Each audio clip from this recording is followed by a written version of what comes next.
Hi guys, welcome back to another episode of T.N.T. Garage and Performance. And in today's Tech/101 video, we've got Brute Farce here because, well, I'm going to do something that I could show you to possibly save you some money in the future. See, the issue with Brute Farce right now is it cranks pretty slow.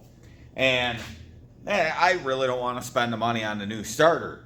So in today's video, I'm going to show you how to remove your starter, go through it, and possibly get some more life out of it. So let's get to it.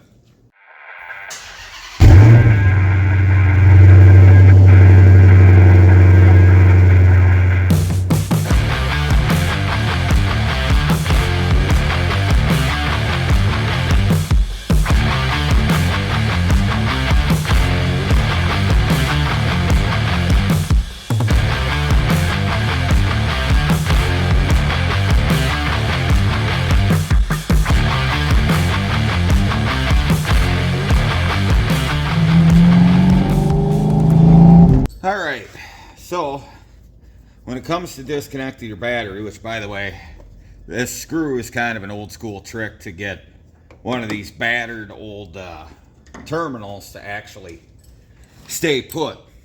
But the tech lesson here, when you are removing your battery terminals, a lot of people say, oh, you got to start with a positive. That is incorrect in my eyes, because if you start with taking the positive off when you're swinging your wrench, you still have a complete circuit. So you have the ground to the body, which allows, if you're taking a positive off and you whack a fender or anything around that terminal, you're going to cause an arc. You're going to get sparks and all that. So seeing as this is power, you want to break the circuit by removing the ground side. So you remove the ground first, you eliminate any possibility, see, of arcing your positive side of the battery to anything. Without the complete circuit, I can touch the positive side of the battery to the metal all I want, and you're not going to arc anything. So that's the first tech tip, is always disconnect your ground first and put it back on last, because same thing, when you're putting your positive cable on, you're tightening it up, you don't have a complete circuit yet, and you don't have to worry about arcing off everything. So negative off first, on last, remember that. So let's go underneath and pull that starter. All right, so we got the starter out of the truck. Most vehicles, you just got a positive for your battery lug, and then you got your signal wire, which is either a clip like this or bolt on. Be careful when removing these. If you think it's not going to come, put a little, some sort of penetrant on there to help it come off. You don't want to break this lug off the starter, then you're buying a starter anyway. So what we're going to start up doing is disassembling this starter, and we're going to start with the motor itself, which most of the starters you're going to work with, you're going to have this cylindrical piece. This is your stator and your armature in here, and you want to start with taking these long bolts out that hold it to the nose cone. So that's what I'm going to start with. Hopefully these bolts come out. We will see. Okay, well, I think that socket's busted. Yeah, we got a crack in that socket. Let me grab a better socket, and I'm going to grab a little ball peen hammer. I'll be right back. Now, why a ball peen is because this is steel going into aluminum. So I'm just going to give it a couple taps, hopefully break it loose.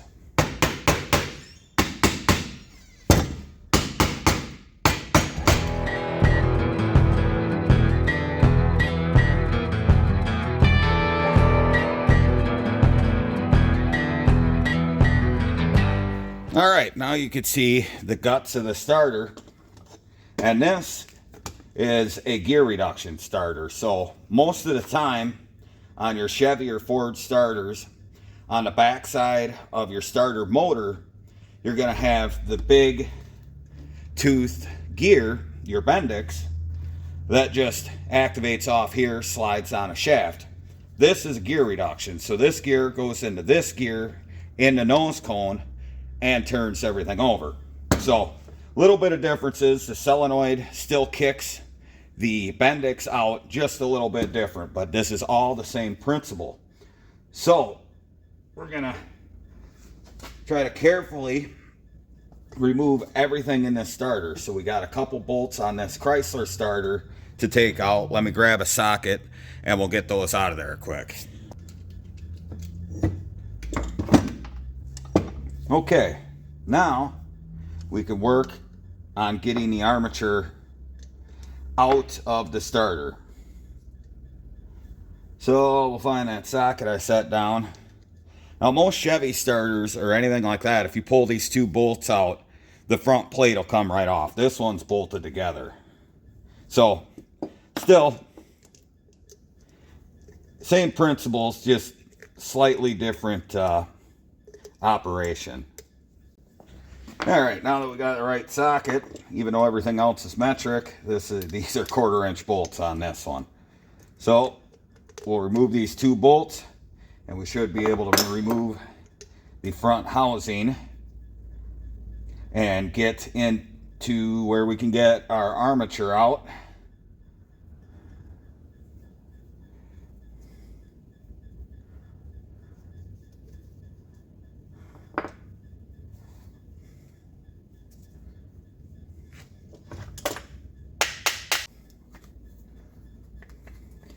Carefully pull these apart. What we have in here is there's brushes in the top in the nose cone, so we want to just carefully draw everything out of here.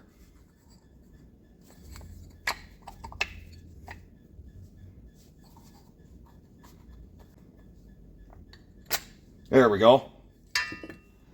So this is the inner workings of your starter. You got your armature in the center, stator with the brushes and everything. And usually what happens when starters get slow is in here where all these little springs are and these wires going to it, those are your brushes. And those brushes will get dirty and it won't allow for good contact to turn the armature. So the fun part is to push the armature out but not release all the brushes, which you don't want them to go flying. So see how they're sprung and they just slid in. So now we can inspect our armature itself. You can see where the brushes ride. You could see it's got a couple nicks in it that shouldn't be there, but all in all, bearings are good. And all the windings, they're not cracked throughout here. So if you're doing this, just check everything, make sure it's all right. So I'm going to clean this up a little bit. We're going to get some of that dust that's caused from brushes riding on stuff, and we're just going to clean this off. All right, so the carbon cleaned off. Looks a little better than it did before. And a lot of carbon buildup will actually cause the starter to slow down and seem weak as well. So we've got that cleaned up. We're going to set it aside. Now, if you look in here, you could see the brushes have some wear, but there's plenty of material there. They're not completely worn out. Now, some of them come in at the way they sit is at a slight angle in some GM starters. So what I've done in the past, or with small block Chrysler starters, is I flip the brushes around to create a better contact. But these look all right. If you look inside, see that our magnets and windings aren't cracked. These are electromagnet around here to help induce the magnetism, to where like some other bulkier starters are just permanent magnets around there. So same thing, just kind of clean this out, get the carbon scoring out. I'm going to do the same thing, just clean up the brushes. There's actually not a lot wrong with this starter, so it may not make this one turn faster. It could just be an overall tired unit, or just the engine is that much of a bear to turn over, but we're going to clean this up and reassemble it anyway. Okay, we got that sprayed out. We're going to let this dry. You can see that that carbon is all coming out of there. So we're going to let that air dry for a second, and then we're going to reassemble it. All right, reassembly. They're pretty much all the same across many manufacturers. You want to slide your armature in, and you're going to want to push your brushes to clear to get it in. So this is a two-hand job, and we're just going to work our brushes out so we can first work it over the bearing, just like that, and then get them over where they ride on the shaft here.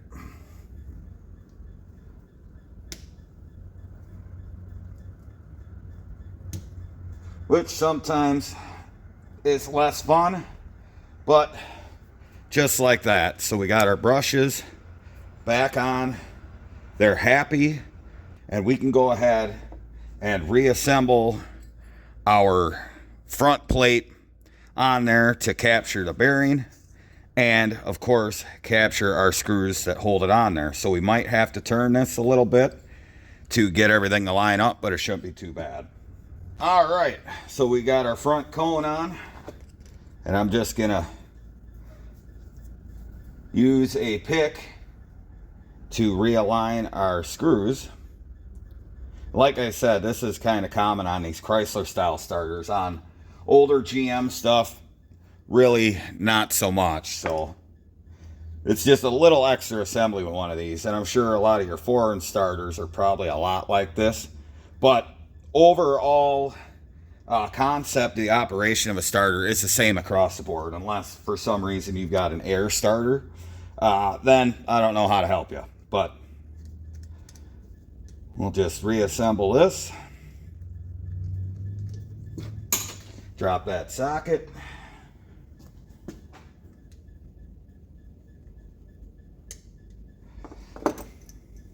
And tighten these down.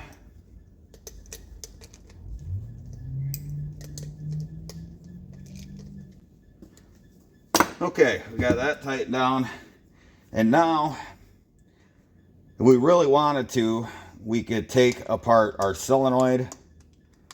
But let's, well, actually, let's pull this one apart, just due to the fact that this is where the main power comes in, goes out into the winding. So we have a torque bit here. Let's find that, get this disassembled. Now, typically I don't disassemble the solenoids unless they're having a problem where the starter is turning but not kicking the Bendix out. Of course, your power does go through your solenoid, so if you're having issues there, it could possibly be because of the solenoid itself. And now, of course, I got a kind of a stubborn screw, and this is going to have some spring pressure, so just hold it still whenever you're disassembling a solenoid. And I'm really just taking this apart to inspect. The gasket's good.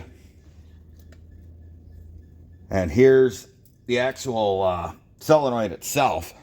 This is just a magnet, it's a push-pull. So all I'm looking at is these contacts in here. They're not corroded. This is what sends all your power through when the solenoid's enacted. So I don't see any issues there. This is why I typically don't disconnect solenoids or take them apart if they're not giving me trouble. But you could see that when the juice goes through, the solenoid's activated, it pushes the Bendix out, simultaneously making a connection to send power to turn the starter motor itself. So this all looks good. We're just going to reassemble it and finish reassembling this starter.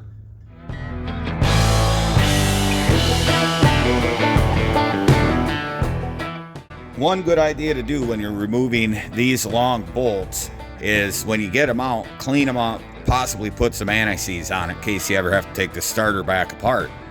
I'm not going to do that, but do as I say, not as I do.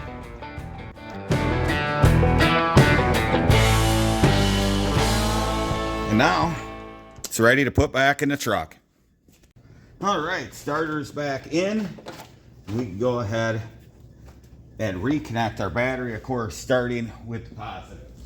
Remember, when you are installing your battery connections, you should never hit them with a hammer.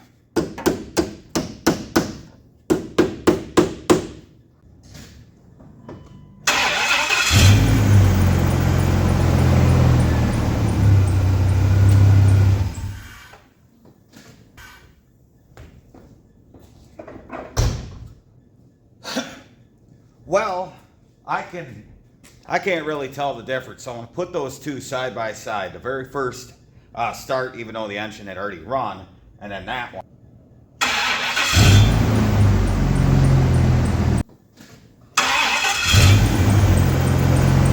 And it seems a little bit better. Of course, we are turning over an 8-liter engine with a starter that probably has as many miles on it as the engine itself, so it's probably tired, but I have done this on many other starters and vehicles of mine when I was younger, in my early 20s, being a mechanic making no money.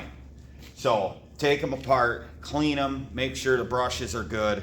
You can get new brushes, but I always just clean them up, put them back together, and I would get several months out of them. I did it on my friend's 4-liter Jeep, and I think that starter stayed in it the rest of the time they owned it. So just cleaning out the carbon and maybe flipping the brushes if you can is a way to get more life out of your starter if you're strapped for cash. So hopefully you enjoyed this real quick 101 kind of tech video on how to kind of bring new life back into your starter. Same thing can really be done with an alternator, just check its brushes and all that stuff. But hopefully you liked it. Go ahead, check out the rest of the playlist of tech and 101. And, you know, see what else is in there that might be able to help you. And of course, go ahead, like, share, subscribe. Let's continue building this channel. So go down, do all of that. Make sure you hit the bell icon so you know when new videos are coming out. You can follow me on social media. The links are in the description below. And, well, I guess until next time, remember, if it ain't broke, fix it till it is. We'll see you soon.